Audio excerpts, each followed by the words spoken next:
One of my earliest childhood memories is going trick-or-treating around the neighborhood that I grew up in. I didn't have much of a costume because I only decided last minute that I wanted to join my big brother. I've been terrified at the idea of all these miniature monsters walking around outside, but that fear was gradually and eventually outweighed by the promise of a huge haul of Halloween candy. My mom used some leftover monster makeup to paint my face like a skeleton, and then I wore a torn-up trash bag like I was some kind of garbage ghoul. And I must have looked pretty silly compared to some of the other kids in their Batman and Superman costumes, but that didn't really bother me. All I was interested in was getting my fair share of candy, and boy, was there lots of that. My brother was 13 at the time, so he agreed to escort 9-year-old me around the neighborhood with him and his friends from middle school. And I couldn't believe that I'd been so frightened by the whole thing because actually being out there, knocking on doors and showing off our costumes, it was some of the most fun I'd ever had in my entire young life. People were giving us a ton of candy. And not just candy either, they were giving us all kinds of things. One house we knocked at, I think it was the town dentist, gave us all toothbrushes and then reveled in our looks of disappointment because they revealed that they were just kidding and gave us some real candy. Another place gave us all these miniature Charlie Brown comic books. But at one point, a man told me to open up my candy bag and then drop something small and white into it before walking off. I didn't realize Halloween was like Christmas, only spookier, and by the time me and my brother arrived back home, I think it had fast become my favorite holiday. The next thing I remember, our mom asked us to empty out our bags of candy at either ends of the kitchen table. Her plan was to take maybe 3/4 of what we'd gotten, then put it somewhere safe so we couldn't eat ourselves into a diabetic coma. But shortly after emptying my bag onto the table, Mom came over to divide up the spoils and took one look through my candy and then immediately started to freak out. She kept pointing at this one particular item and asking me, "Honey, where did you get this? Who gave this to you?" Then when I told her I didn't know, she kept yelling at me to think harder, that I had to remember who put it in my bag. I remember getting upset and starting to cry, and then crying even harder when my mom picked up the phone and told the operator to put her through to the police, because in her words, this was an emergency. Now 30 years before, back when my mom was around my age, all the kids in the town we grew up in went trick-or-treating on Halloween. One little girl went out with her friends, but didn't just come home with a bag full of candy. She returned home with a little white doll stitched out of cloth rags. The girl's mom didn't think anything of it and let her daughter keep the little white doll. But just a few days later, there was an incident in a public park. The girl's mom took her to the park, someplace that had like a sand pit and a jungle gym, and while her kids were off playing with the other children, she strikes up a conversation with one of the other moms. The whole time, some guy had been leaning on the fence surrounding the jungle gym. The lady figured that he must have been one of the kids' fathers, maybe even grandfathers, just watching on as his kids or grandkids played with all the others. But then, as the mom's looking on, she sees the guy get her daughter's attention, call her over towards the fence, and then starts talking to her. Again, this all appeared perfectly harmless, but then the mom watches as the guy who's wearing a long coat, hat, and a scarf, just covered up so his face is slightly obscured, reaches out and asks for her hand. The mom watches as her little girl gives the man her hand, and then when the guy leaned forward and appeared to start smelling her little girl's hand, she starts walking over to intervene.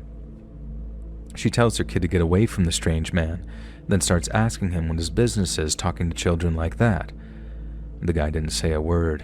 He just turned around and walked off before the mom could actually confront him. Naturally, the mom wanted to know what the man had said to her little girl, but when she asked her, the answer she got back raised more questions than they answered. First off, the little girl said she couldn't understand what the man was saying to her, but when her mom asked how she knew to walk over and give the man her hand, all at his direction, she acted very confused and then said she didn't know. The girl also said that when he raised her hand to the man, he hadn't sniffed it, like her mom thought he had. Instead, he'd said something to it, something which again the little girl couldn't understand. The girl's mom then asked if she knew the man from anywhere, like if she'd seen him around town, and the girl replied yes. It was the same man who'd given her the little white doll while she was trick-or-treating. As you can imagine, the mom was terrified, and in discovering the connection between the doll and that creepy man, she rushed to inform the police. The cops put out some APB on the guy, and almost every cop in town was out looking for him, but after no one caught sight of him, they figured that he'd been a drifter that had skipped town at the first sight of trouble. None of the moms from the park recognized the guy, which, in a town our size, usually meant that he was an out-of-towner. So when 48 hours went by, and there had been no sightings of the guy from either civilians or law enforcement, everyone just kind of figured the guy had moved on. It took just days before they realized how wrong they were. One morning, a young mom walked into her daughter's bedroom to wake her up for elementary school, only to find that she wasn't in her bed. She looked around the house a little, then when she realized her daughter was nowhere to be found, she alerted her husband, who in turn called the cops. And within 24 hours, almost every cop in the state was out looking for this missing girl. But while a whole army of cops and volunteers are out searching the fields and woods surrounding town, a team of state police detectives performed a search of the girl's bedroom, I'm guessing to see if they could find any clues. And guess what they found? Tucked into the missing girl's pillowcase, a little white doll, one that looked like it had been stitched out of old rags. The police then held a press conference asking if anyone else's kid was in possession of one of these little white dolls. Only one set of parents came forward saying their little girl also had returned home from trick-or-treating with a little white doll in her candy bag, and that little girl just so happened to be my mom's best friend. I bet you thought I was going to say that little girl was my mom, didn't you? I can't blame you. And so did I when I first heard that story from her. But even so, she was half traumatized by the whole thing because not only did her friend and her parents almost have a nervous breakdown out of fear, but they also ended up moving out of town because their kid just couldn't feel safe there anymore. Mom said that she and everyone at school was convinced the man would come back in the middle of the night and snatch her up out of bed just like he'd done with that missing girl, who, by the way, was never found. No corpse or remains ever showed up anyplace. There were no credible witness sightings of her anywhere despite all the public appeals, and they didn't even find any articles of clothing or anything like that. It was like that little girl just vanished off the face of the earth, and that only gave credence to the theory, propagated by local kids, that the child snatcher had been some kind of boogeyman who targeted children with little white dolls on Halloween before eating them alive on the nights that followed. Obviously, that's not what happened, but it also wasn't like adults could tell their kids the whole truth. All they could say was that the girl was lost and that everyone hoped she'd come home safe one day. But no one believed that. Not really, anyway. In fact, a quick death would actually have been one of the more merciful options available, given the circumstances of a grown man abducting a little girl from her bed at night. I mean, again, it's unlikely the guy crept inside and snatched the kid kicking and screaming from her bed. The dolls were to win the kid's trust, so when the time came, they'd come quietly, not loudly, and go quietly she did because, as I said, no one found any trace of this girl or her abductor, and she was declared legally dead around the same time I graduated college. The town moved on, but no one forgot, especially the ones close to the whole thing, which explained why my mom got so scared when she emptied my bag of candy onto the table and saw a little white doll stitched out of old rags lying among the chocolate bar and candy wrappers. As you can imagine, she too rushed to call 911, and after the cops got a hold of the little white doll, the whole town basically went into lockdown while they searched for the person that might have placed it in my bag. No kid was allowed to go anywhere alone for days, and when the commotion died down, the cops said it was most likely some kind of copycat just looking to scare people. They figured it was probably some teenager who'd heard the story of the little white dolls, along with that of the girl who went missing just days after they were handed out. They didn't think they were seriously going to complete the copycat process and try to abduct any kids who received dolls. I wasn't the only one. But given the weight of police presence on the streets come November 1st, there was a good chance it was that and that alone which deterred the copycat from going through with it. I didn't hear the whole story until many years later, and while my dad thought the whole thing was dumb and that it was just kids being kids, it had quite a heavy effect on my mom, I guess because it brought back all those bad memories from her childhood. I mostly believe it was a copycat too, as in someone just playing a dumb prank, because no one ever tried to snatch any of us kids who got the dolls, not even years later. But sometimes I wonder how much of a prank it really was. If the whole town didn't take the dolls seriously, or the guy hadn't picked my candy bag to drop one into so that my mom didn't see it, would things have still happened the way they did? Or would have another kid have gone missing in the middle of the night, snatched up by the man who made the little white dolls?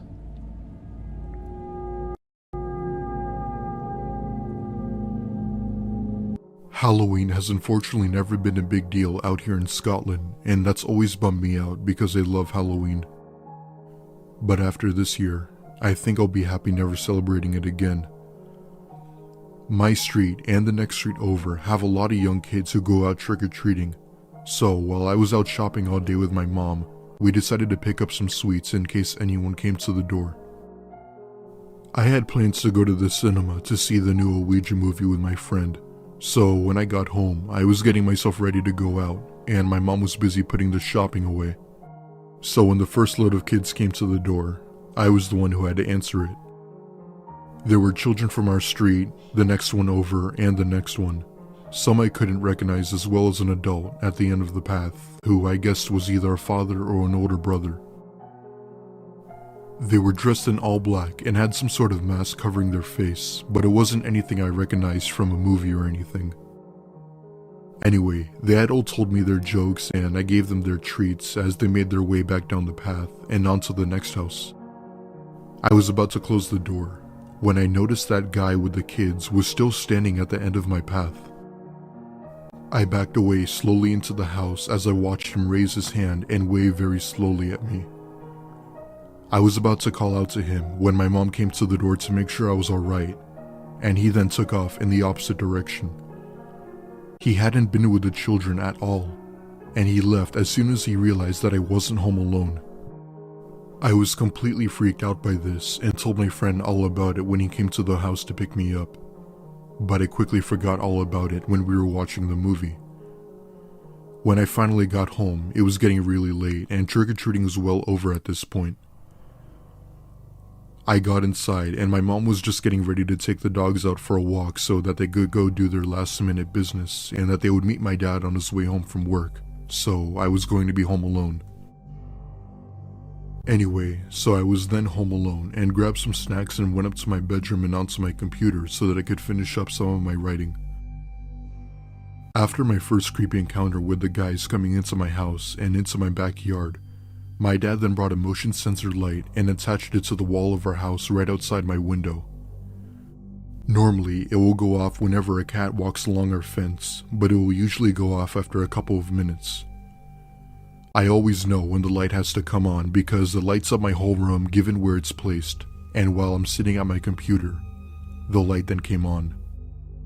I felt my blood run cold when I looked out and saw the creep from hours before sitting on the fence, waving at my window to keep the light on.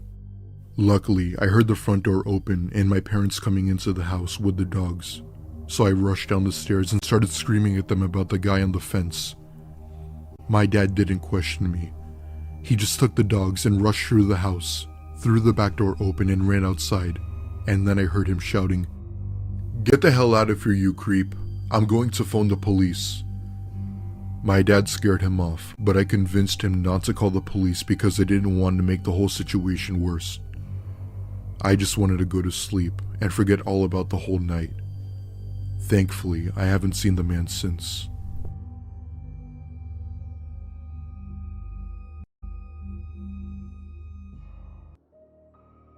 This happened to me when I was 24 years old while home alone, primarily on Halloween night. During this time, I was still living with my parents as I was still a college student that didn't have a job with any money. My parents had to take my younger brother, who was around 10 at the time, to one of his friends' Halloween parties to have their fun.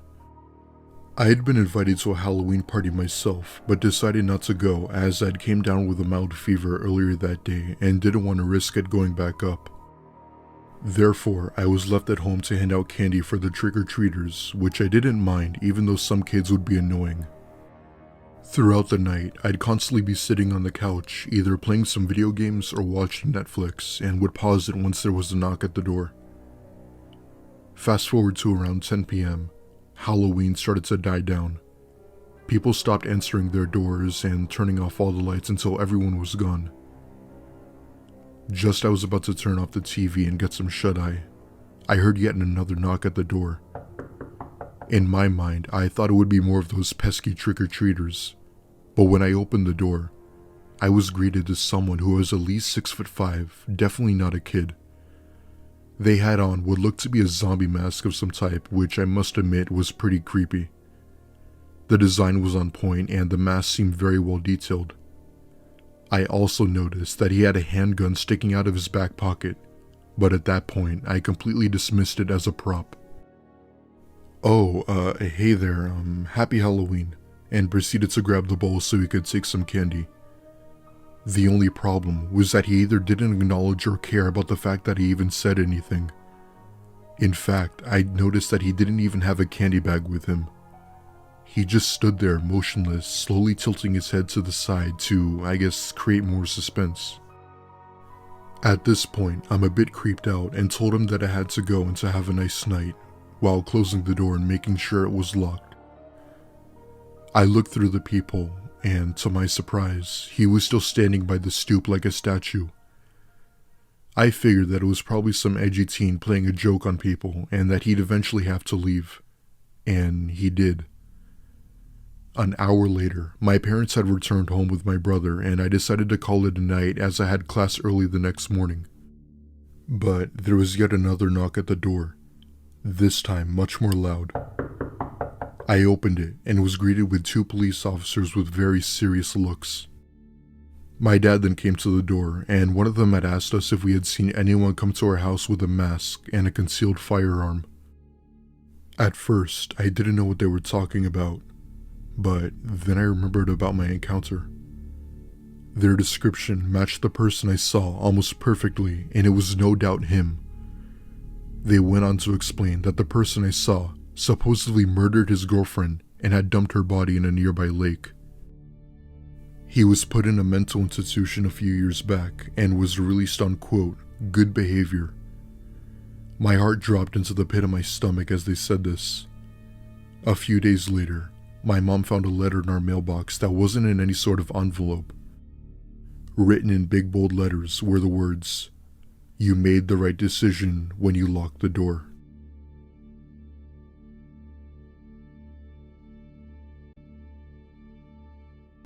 In 2014, something happened to me on Halloween night that made me not ever want to celebrate it again. Halloween is supposed to be a fun and exciting experience that only happens once a year, and I've heard over the years that some unsettling and creepy things had happened. Kids finding sharp objects in their candy, people receiving candy only to find out they were actually drugs, and so on. Anyway, I was 10 years old and I was trick-or-treating with my two other friends under the supervision by my older brother who was 18. We had been trick-or-treating throughout the night, having a blast and enjoying ourselves.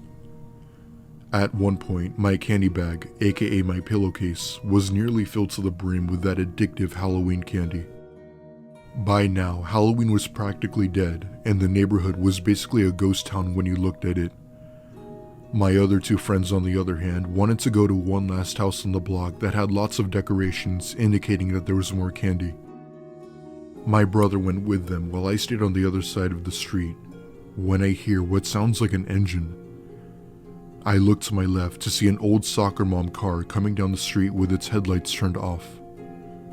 The car slowly crept toward me, coming to a complete stop as it pulled up next to me. A man, I'd say in his mid-30s, rolled down the window and said the following. "Hey there, hun. My son and I were trick-or-treating and we lost our dog and can't find him. I'm sorry, but would you be my little helper and help us find him?